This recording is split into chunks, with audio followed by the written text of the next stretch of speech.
Hello everyone, if this is your first talk with us today, then welcome to the Sales Enablement Festival. And for those of you who've already been tuning in to our selection of talks, welcome back.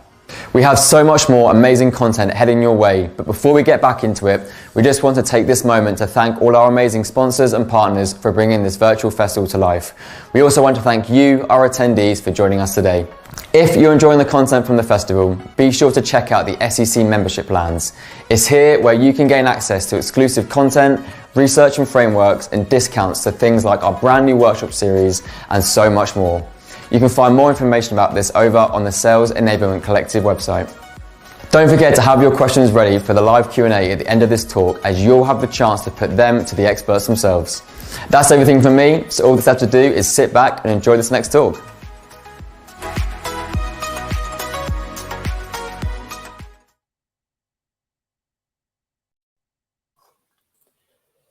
Hello everyone, and yes, welcome back to this next talk. This next talk is hosted by Tom Sherion, who is the Senior Director of Learning and Development over at Own Backup, and he's going to talk to you all about critical thinking in sales enablement. So I'd like to welcome Tom to the virtual stage.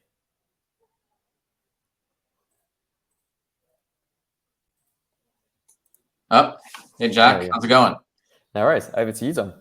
All right, let's do this. So, by way of introduction, my name's Tom Sherion. Well, I can start it right here. By way of introduction, I'm Tom Sherion, Senior Director of Learning and Development at Own Backup. And the session we're going to be kicking off today is all things critical thinking in sales enablement. In terms of an agenda, I'll quickly introduce myself. We'll talk about what critical thinking is and why it's important within sales enablement. This is my personal style of how I like to learn, but I think it's always great to learn via examples. So we'll look at some case studies that I've created together for this topic. And then we'll wrap up with some of the key points that you should have been able to walk away with from today, and we'll open up to Q&A. My advice, though, to everyone is if you have questions, if you have comments or feedback, please post it up in the chat, and we'll try to make it, or I'll try to make this as interactive as possible. So let me introduce myself. So again, Tom Sherion. I currently serve Own Backup as the Senior Director of Learning and Development. So I own not only sales enablement, but the enablement for all of our associates here within Own Backup globally. But I also serve as an adjunct professor at the City College of New York, where I teach both undergrad and graduate courses to those students. So it's an interesting combination where I work at Own Backup full-time during the day. My side hustle is with the City College of New York. And then I'm also a father of two little girls, a 3-year-old and a 6-year-old. And then prior to joining Own Backup, I've also worked at some notable logos, including Yelp, Gartner, and Simply Learn, to name a few. So excited to be collaborating and sharing this collective experience from all of these different logos to all of you. All right, so let's recap why sales enablement exists. And this is my personal philosophy, and this is what I use within my team, and this is also how I communicate when I'm working with senior leaders at Own Backup. But the name of the game is simple, right? We want to take whatever is in the current state of enablement, and look, there may be no state as it relates to enablement, depending on the topic or thing you're trying to enable or do training on. And that's okay, but the goal is to take it from that current state to that future state. And it's not just from a training perspective, but it's also from a process perspective, a technology perspective, a personnel perspective, et cetera. So we have to look at the whole thing in terms of an ecosystem in order to take it from that current state to that future state. So what does that actually mean?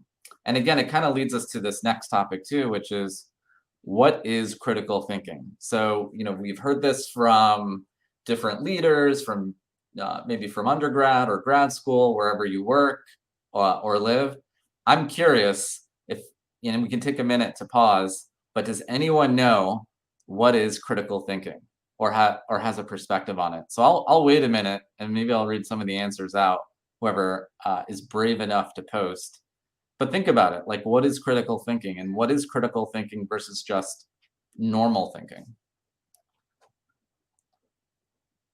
Now, Jack, maybe this is something I should have given you the heads up on, but we could have played like Jeopardy music or something.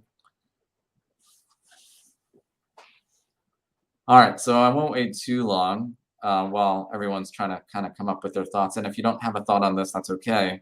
I guess that's why all of you are here. But critical thinking is about understanding like what are all the issues, right? So, in sales enablement, we're asked to solve a specific problem. But is that the real problem we're trying to solve, or are there a collective set of problems or issues that we need to solve first, right? So that's a key component here. Also, this has been helpful for me to think critically, but you need to understand your own bias or your own frame of reference, right? So when I kicked off this presentation, I shared with you some of my biases or frame of references, right? And that includes the previous employers that I work for. It includes the fact that I'm a father of 2 girls. It includes the fact that I'm also an adjunct professor. So whether I'm aware of it consciously or unconsciously, that's my bias or that's my frame of reference whenever a problem is presented to me. I also need to be mindful of the bias or frames of reference from others, right? So whether it's coming from my CRO or from other leaders or individuals from my own backup, or from the top up or bottom down, what is their frame of reference? What is their bias, right? How are they looking at it? How are they looking at the perceived problem from their lens, right? Because once you understand your bias and frame of reference, as well as the bias and frame of reference of others that are either a part of or elevating the problem to you, like now you can get a better appreciation of, is that the critical issue, right? Based on maybe the information they know or they don't know. And that leads us to the next step, right? Which is gather all the relevant information that you can and search for a variety of answers. I make it a point not to come up with the answer as quickly as possible. I want to play Detective Sherlock Holmes. I want to schedule one-on-ones or group meetings with all of the different stakeholders, influencers, champions, etc., to get a full perspective of what we're all understanding the problem to be, so that we in turn can come up, or I in turn can help us all identify what is the critical issue we're trying to solve. And then ultimately through this entire process, we have to come up with a conclusion or a decision. And it may not just be one conclusion or one decision, it may be a set of decisions, but this is in essence the entire spectrum of how to think critically, right? So it's not just, hey, here's a problem, boom, here's an answer or a solution. No, it's a process, right? And through this process, we can come up with something more holistic that will have a longer term, higher intended impact versus maybe something that could be perceived as a quick win. This may be familiar to those of you that were in my previous presentation several months ago with the SEC, but I wanted to highlight this again because this is in essence the framework of how we think critically within the enablement or L&D team here at Own Backup, right? So the first thing is we need to understand what's the current state, but also what is that proposed or future state we're going to want to head to. We want to ask why 5 times. I'm going to talk more about this in greater detail in the next slide, but we want to do something called a pre-mortem analysis.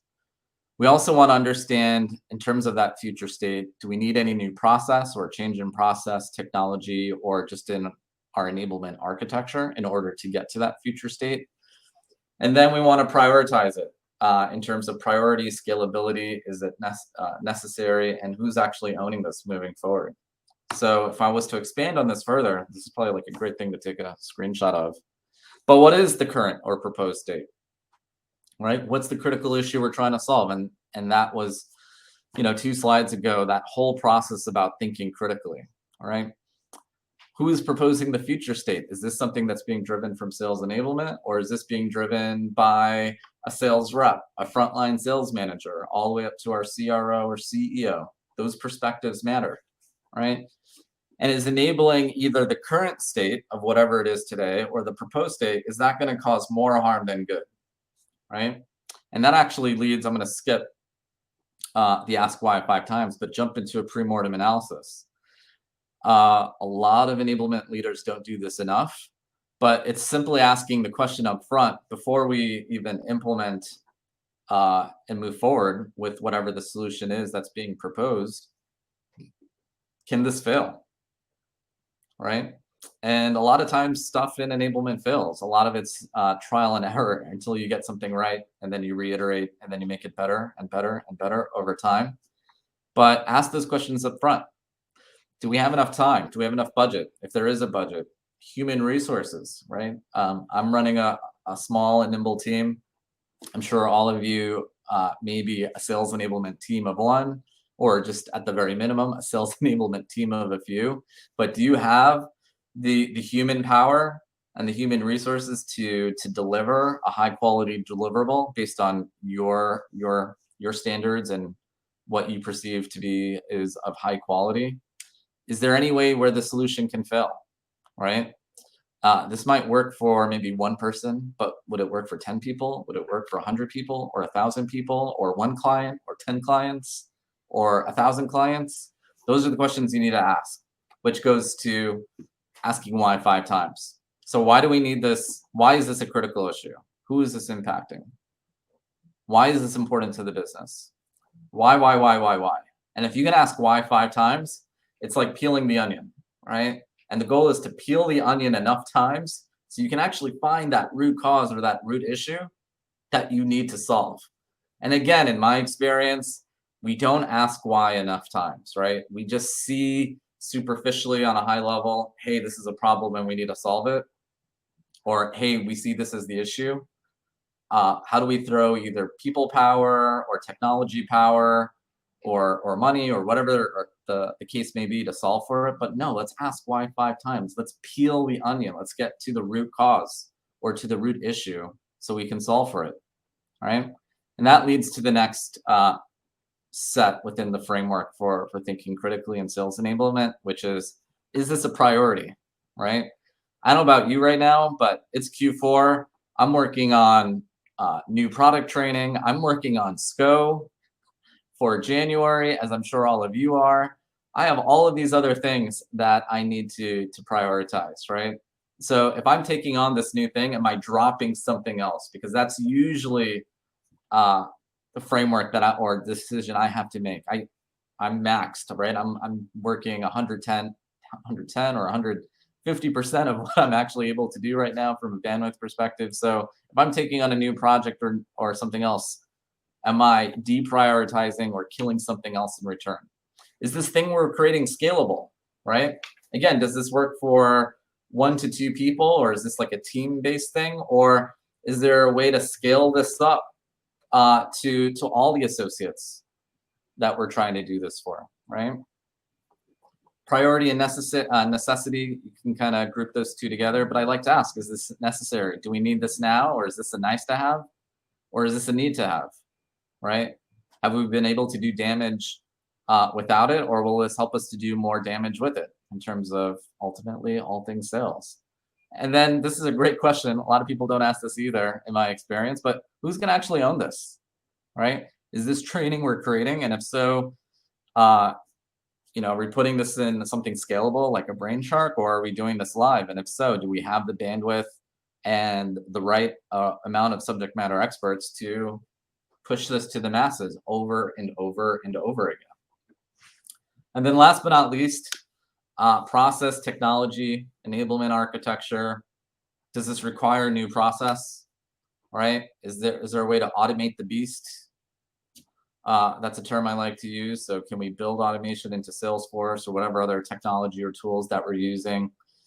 And then from a change management perspective, how are we measuring the change, right? How do we ensure that we're building this new muscle across our sales team so that they're not going back to the previous state or the current state? So maybe this is self-explanatory, but again, why is critical thinking important for sales enablement? Bad decisions are costly, right? And from a sales enablement standpoint, when you make a bad decision, does it impact one person or does it impact the entire sales org?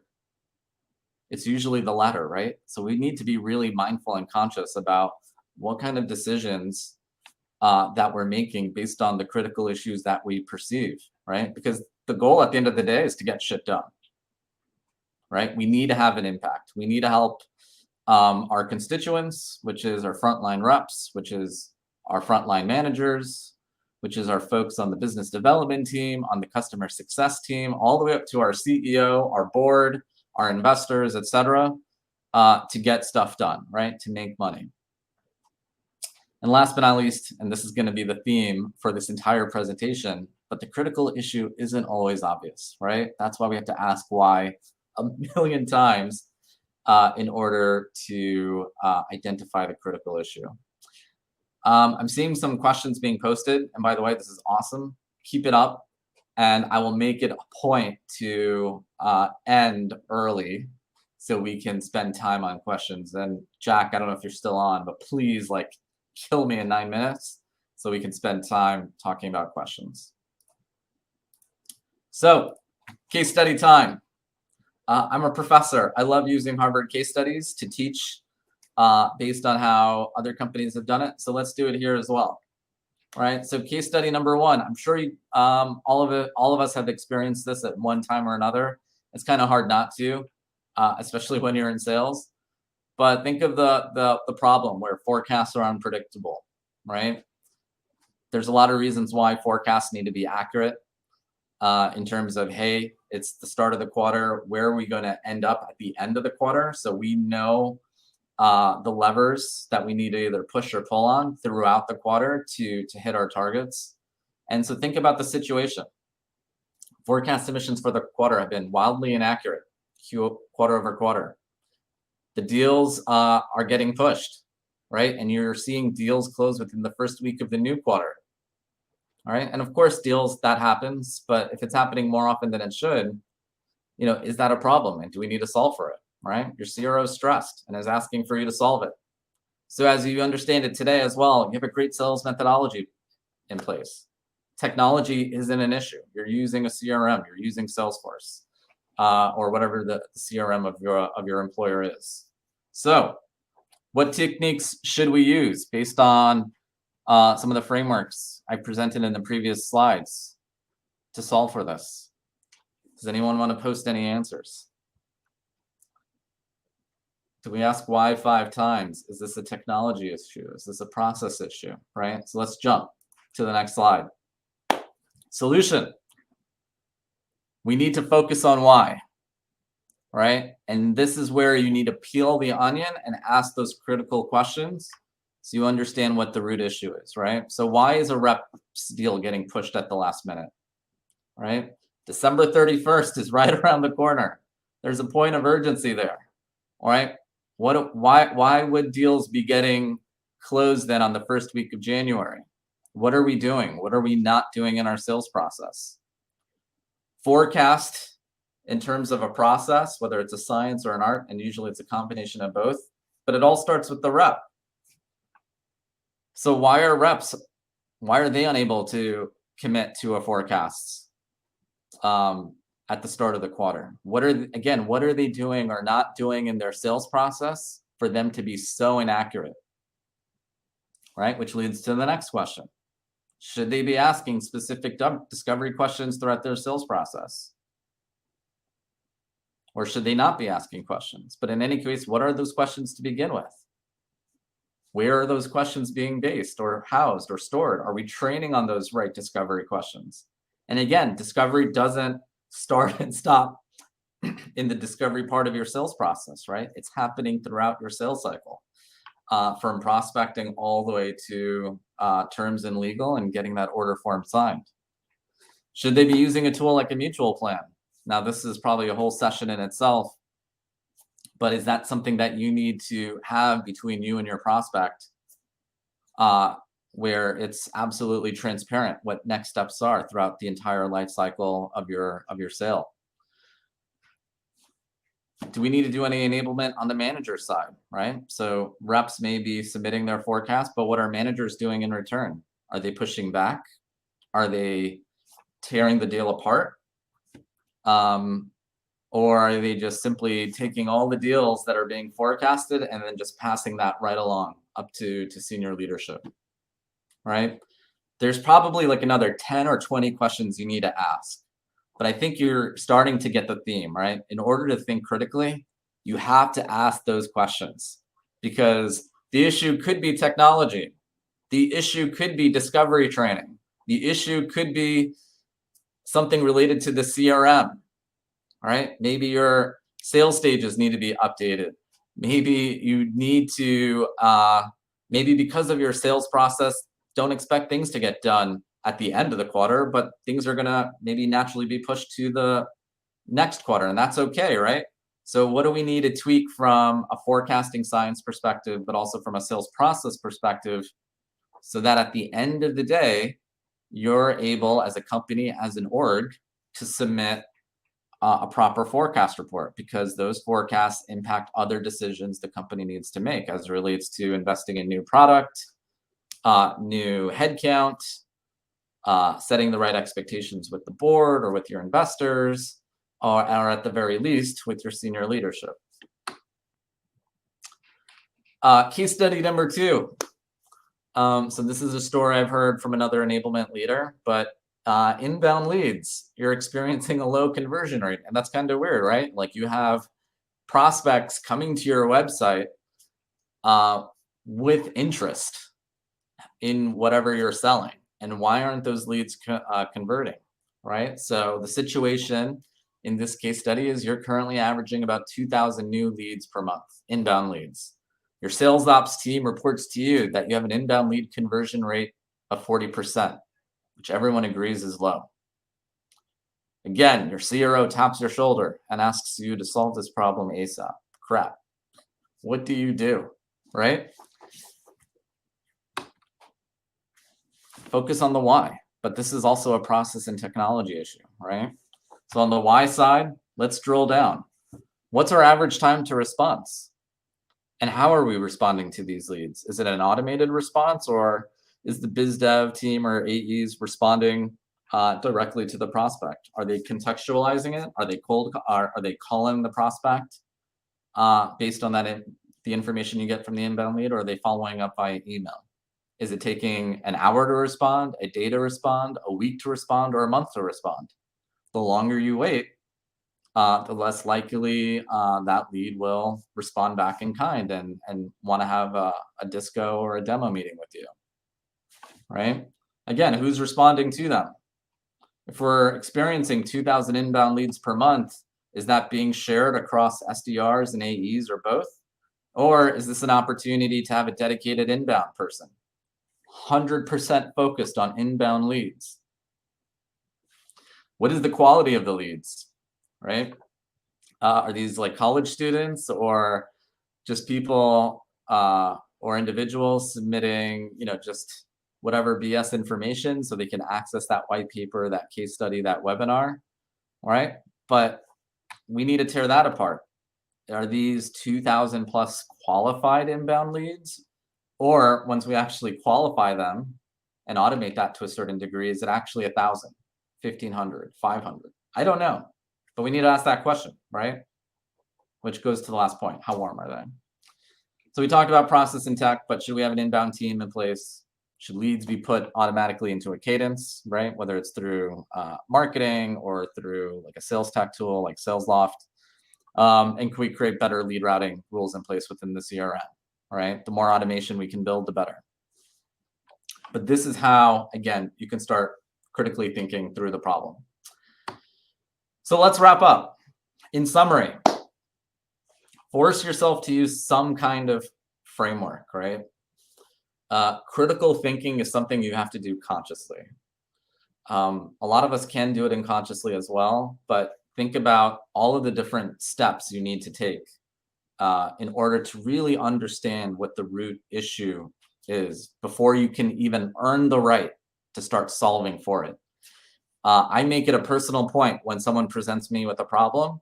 I'm not immediately trying to come up with an answer, right? I just want to be, again, Detective Sherlock Holmes or Curious George, the monkey, and just ask questions. I want to be curious. Why do you think this is an issue? Who else sees this as an issue? Who are the stakeholders does this impact? And I want to spend my time investigating so that whether it's a day later or a week later, I'm coming up with my perspective of what the critical issues are and make sure other people are aligned as well. And then, hey, this is how we need to solve for it. All right. And that leads, again, that reinforces the second bullet. Critical thinking is a process. It's not an answer. So time is on your side and leverage it, right? One of the things I teach my students in grad school is, especially when you're responding to these like Harvard case studies, if you're trying to do it like an hour before the class, like the quality of your answer is going to be crap, right? So you want to understand the problem and let it soak in your brain at least a day or two, let it percolate, right? And then reread the case study or reread or re-understand like what's the situation and the other information have you gathered, because over time you're going to come up with different angles or perspectives and insights that you wouldn't come up with once you immediately get that information for the very first time.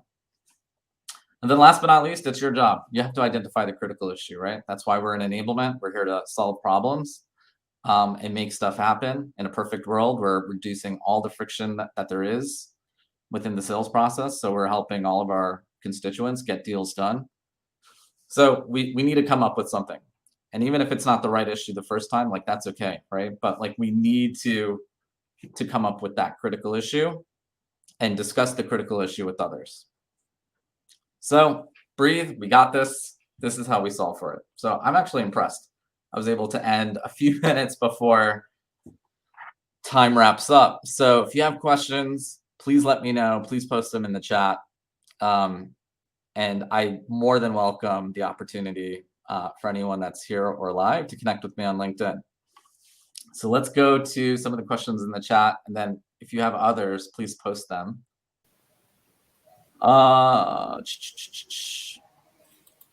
Where's the first question? Happy to jump in here and happy to if you like. Yeah, let's do it. Awesome. So yeah, the first question here has come from Brooklyn, who has asked, do you often find that a company culture can/will inhibit sales enablement initiatives? I don't know. It depends. I would be curious to, I feel like I need to ask why to Brooklyn 5 times to understand like why that question's being asked, but it absolutely can, right?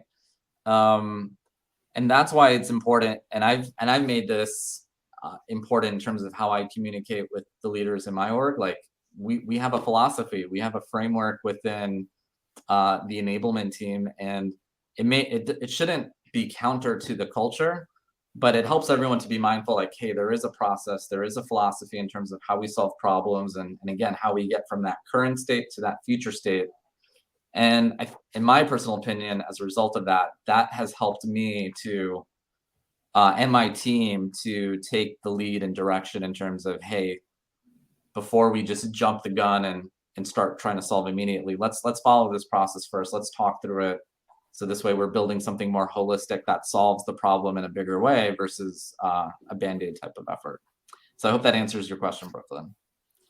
Sure it does. The next question has come from Meryl. We might need a slight kind of refresher on exactly what part this is for, but I'll kind of read the first part and then go into the second part. So she says, such a great topic, a reminder to ask those questions. Often enablement ideas across various stakeholders are very reactionary. What was the most diplomatic/systematic way you've used or use to approach this so it doesn't look like you're pushing back? Yeah. It might be just my style or my sense of humor, or probably a combination of everything.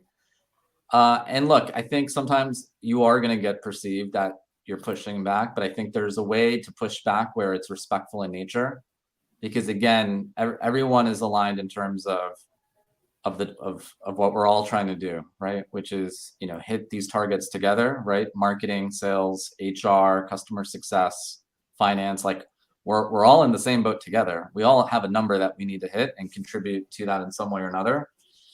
And so I think when you look at it from that approach, everyone understands that this is a collaborative process. And again, some solutions are easy to solve for. Others are a lot more complex in nature and do require more time. And I think when you're asking for more time to identify what the critical issues are, very rarely are you going to get seen as, hey, this is, Tom or someone else pushing back. I think it's going to be the opposite. It's like, wow, we're actually putting now time, resources, energy, and effort into solving for this. And you actually get the opposite, which is appreciation. And so that's how, for my style and approach, that's how I've perceived that to be. More often than not, it's appreciation versus pushback. Awesome. The next question here is how do you navigate asking the 5 whys without the person getting defensive? That's a good question. I think that's probably like the art of asking 5 whys, right? I'm not saying like, hey, Jack, I need to ask you like 5 whys before we can find the critical issue. It's, hey, look, just like our reps need to do discovery with our prospects to understand really what their pain is before we can understand how our product or solution can solve for their pain. Like, I need to do the same thing within sales enablement. So what is the pain as it relates to our training, our process, our technology, et cetera? And again, when you approach it from that lens, you're not getting the other person feeling like, crap, why is Tom asking me why a bunch of times, right? It's like, no, I'm trying to do my part and investigate the problem, and that's a good thing, right? Absolutely. That does unfortunately bring us to time. I know there are a few more questions in the chat. If anyone does have any more questions for Tom, as he said, please do feel free to reach out to him over on LinkedIn. And I'm sure that Tom will be more than happy to answer any questions and continue the conversation over there. With that said, Tom, thank you so much for taking the time to present. And to everyone that tuned in, thank you so much. And yeah, we'll see you all very soon. Thank you, Jack. Thank you, everybody. Have a good afternoon. See you all soon, everyone.